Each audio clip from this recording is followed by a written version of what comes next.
What if I want to make this base color a bit more affected by either wear or use or other things? So I'm going to say that I could play with my base paint, or I could create another layer to affect the color.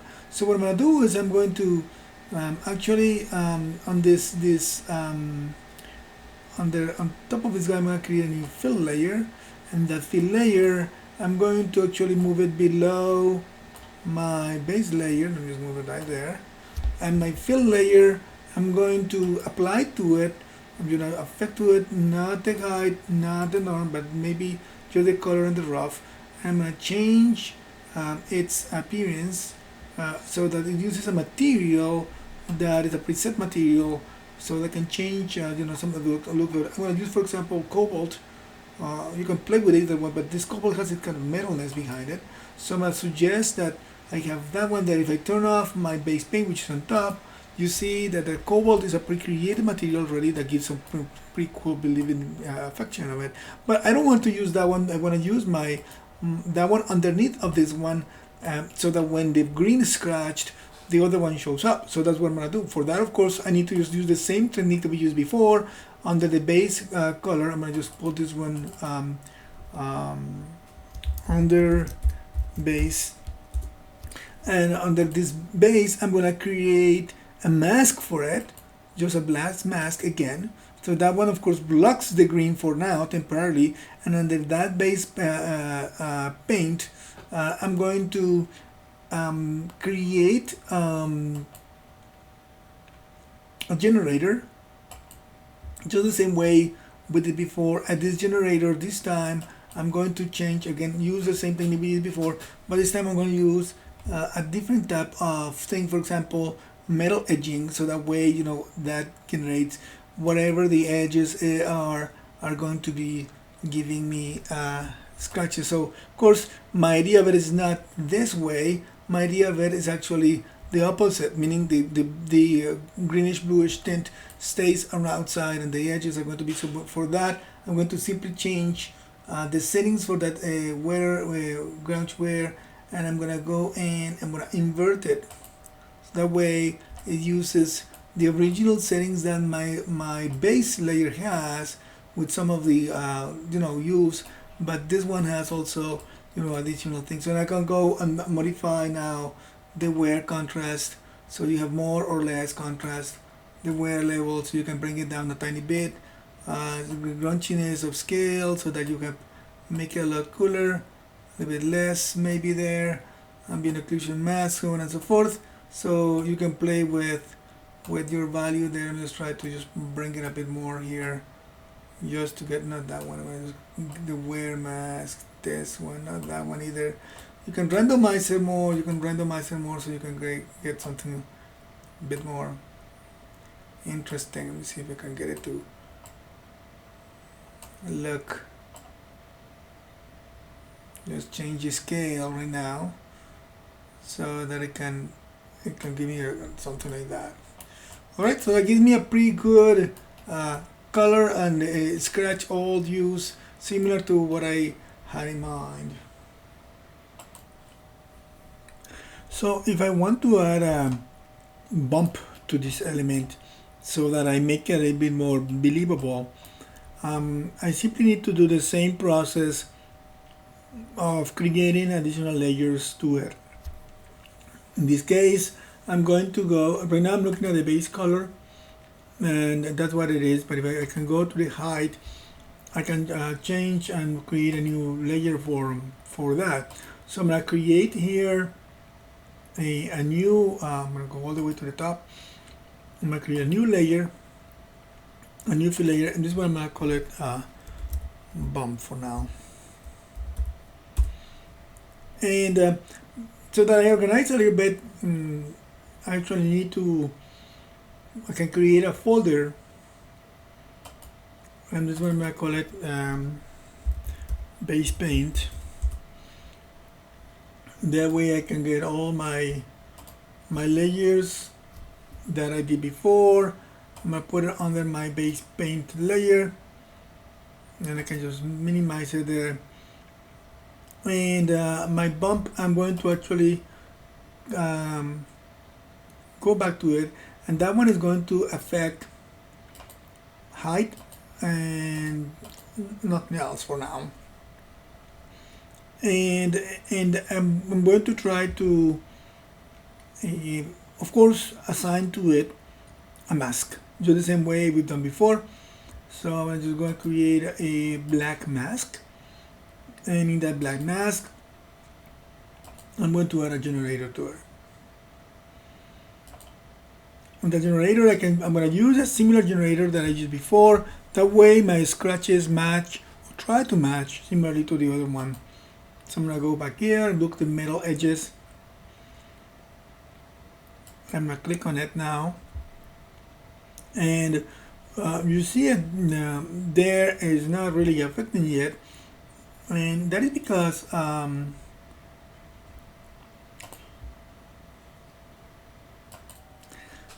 need to go out of the generator, either out of the mask and go back out to the layer color section, and I'm going to go scroll down under the height so that I can manipulate the amount of height, either going positive or negative, to try to generate the effect that I want to do. So you see, for example, of course, I can go ridiculously bad with it, but if I just do a little bit of it, that gives me basics for scratching. So now I can go back into my generator and I can play with the amount and with the placement and with scale and all that, so you can have a basic good sketchy surface that gives you a bit more of detailed information. So you know, this thing's been around for a little bit.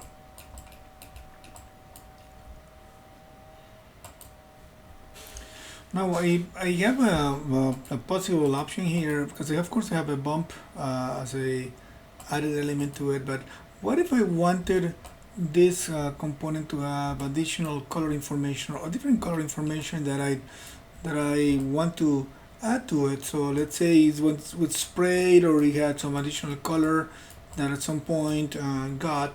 So of course under my base paint I can go back and say, for example, that green color that I have, I can add to it some more information. So you see right now we have under that green color, we had added before a mask that allowed us to see the double layer of the underbase and the base on top of it.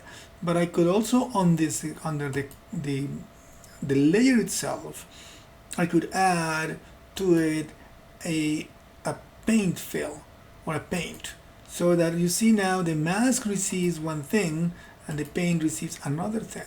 So I can go now and try to make this paint possible for me to use and paint on top of it. So I just need to click on my paint layer here, my paint modifier for it, and I can simply go back and look for what do I have to paint on. I'm going to paint on only the color. I'm not going to do anything else. So I'm going to say I'm going to change my color here. I'm going to use could be a red or an orangey tone. I'm going to just try to change it a little bit to something a bit more orange-like. A bit more red in it would be okay. Actually, let me just push it more in this direction. There you go. And then I just simply go, and because I'm painting there, I can use my brush and paint on it. I'm just simply adding color information to that little element. You just have to be, at least with this strategy, careful not to paint the background. So you simply just rotate around and stay painting on the center of it. And as you rotate, you simply stay rotating and painting in the middle. That way you don't risk painting anything outside of the centerpiece. So let me just go a little bit closer here and get a little bit better there, and little by little start adding information to my object. I can change the size of my brush there, so a little more careful with the corners there. At least this is strategy for you to be able to do it. There is some additional options for masking objects, but we're not gonna do that right now. I'm just gonna try to paint my object the best I can.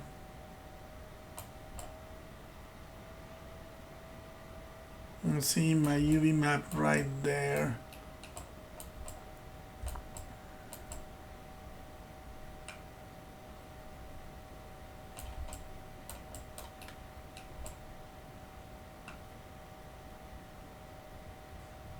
Oops, I just went back too far there, so undo that. Always can go and erase if I want to.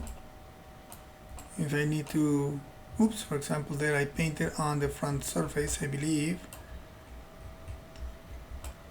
You see it there, so I can just try to come here and erase that and go back and continue painting my object the best I can. I just have a little section left here.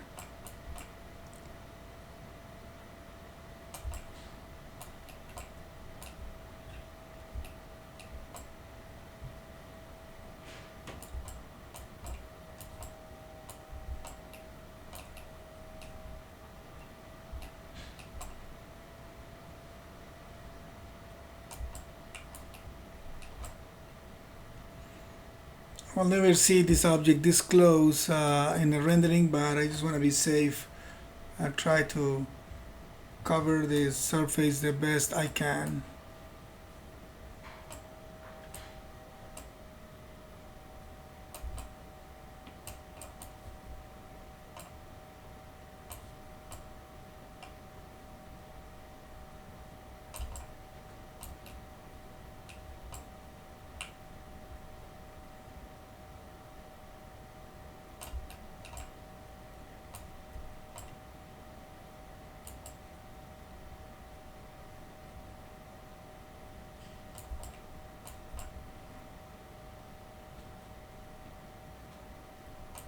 Okay, so roughly I got that covered there.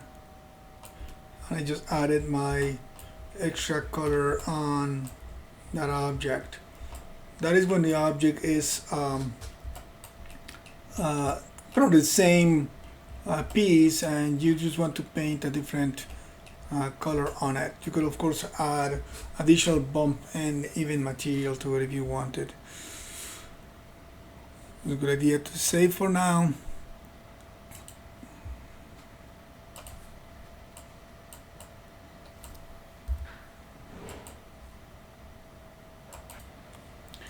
If now I want to add a little bit of rust onto this piece, I can just simply go and create another new layer, create another fill layer. Let me just bring it out of that folder there. Oh, move the wrong one.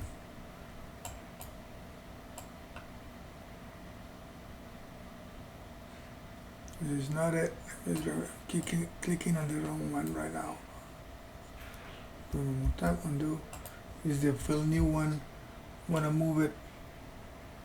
Oh, for some reason I'm clicking on the wrong one. There it is.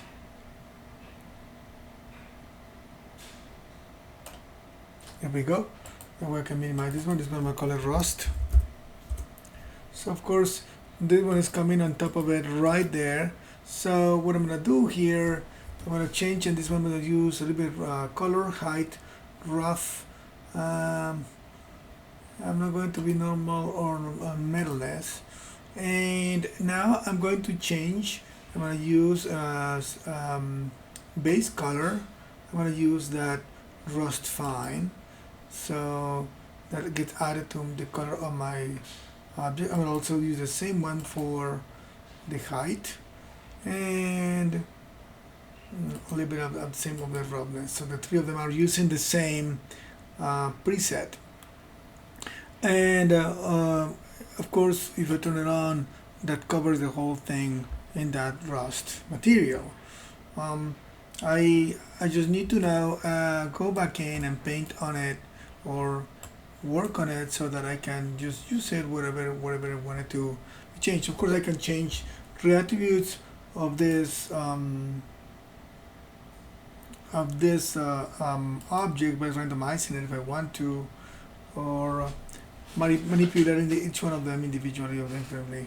I can also go back and say if I work on the height only, I can try to get the technical for the height so that you can just get it a bit more visible and change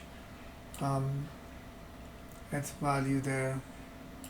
So now I'm going to just add to it a mask. That way I have control over it. And then in that mask, of course, I'm going to do some additional work where I am going to manipulate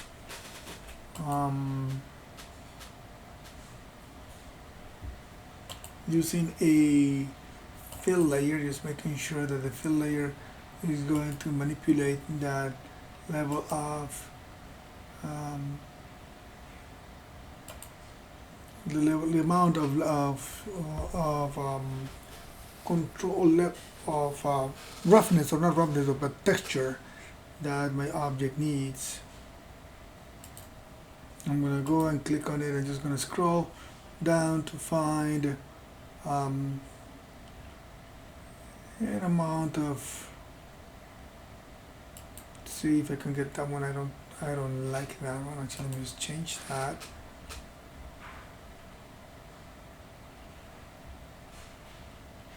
See if I'm trying to just to find something that gives me some crunchiness of it.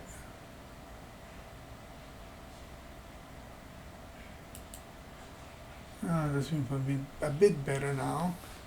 You can tell that the bumps a bit too much. So I'm of course play with the value of the height by going back to the main layer, scrolling down or clicking on the height only. I'm being able to manipulate the height, range and position. I think I lost it now. I make sure I'm working on the height. I don't want the color of the roundness, I want the height only. So I'm going to just manipulate the height position so the rust is not as dramatic there. When I go back to my rust now, so let me just turn on my color again in my rough. When I go back to my rust under my other part there, and I'm going to paint on it add a paint layer. In that paint layer I can try to work with painting in certain areas a bit more of that rusted information. Let me see if I can just do it a bit more here on the yellow part. And now I'm going to change the way the mode is working on it. So when I say subtract, that way I can paint with areas that I don't want it to have rust, if it's too big.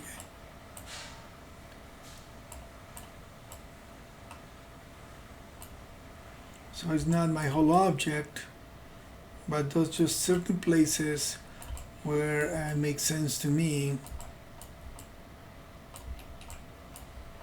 I don't want to have any rust on top. Maybe a little bit somewhere here, maybe. And then I'm gonna try to then crank up some of the values for my grunge texture. And simply just scrolling up here under the grunge texture properties, I'm just gonna change the scale a little bit, rotating it a bit more.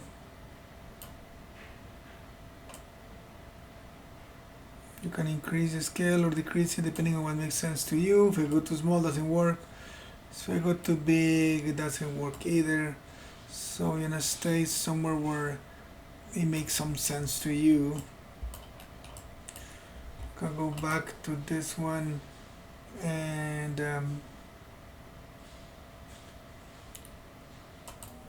just click on it by accident here. Just call my tool here again. I don't know why I got that. There it is. Alright, so I want to, what I want to do here is add a bit more information to it so that I can be a bit more playful with that. So what I'm going to do actually, under the paint, I'm going to scroll down and I'm going to use stencil. So I'm going to click on the stencil. I'm going to go and look for a stencil to give me something that I can use to paint my effect. Let's see if I can find something down here.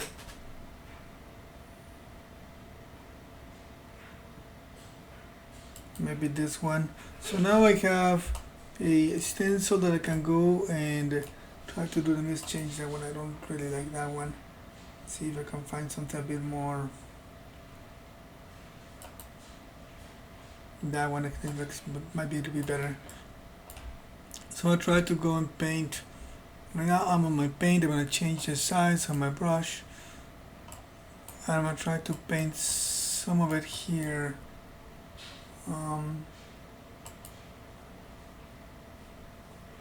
Actually, yes, this one is subtracting.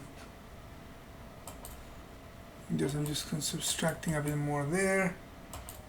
Then I'm just going to turn off the stencil for a moment. I actually want to add it back there using the stencil in that section back there. So I'm going to add here a new fill layer, and in this new fill, I'm sorry, not a fill layer, a new paint layer, and in this paint layer I'm going to activate that stencil. This paint layer is going to be a normal style layer, so I'm going to go look for that stencil again.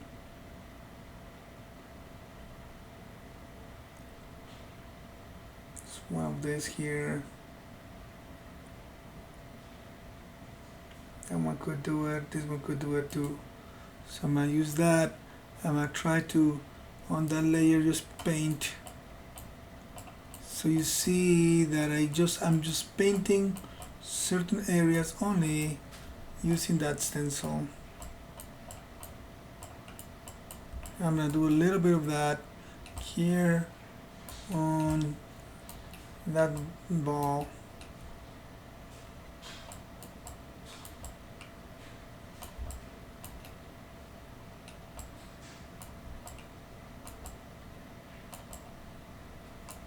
Okay, I'm just going to turn off the extension, and for now I have my object roughly with the information that I want. I went a little too old, but I can always go back and tone down the opacity of the layer, of the rusting layer, so that I can change it or turn off some of those layers, so if I don't feel, or tone down some of the opacity if I feel they're a little too much. Okay, so that's part of the rust component of it. Maybe I'll bring it back a little bit, tiny bit.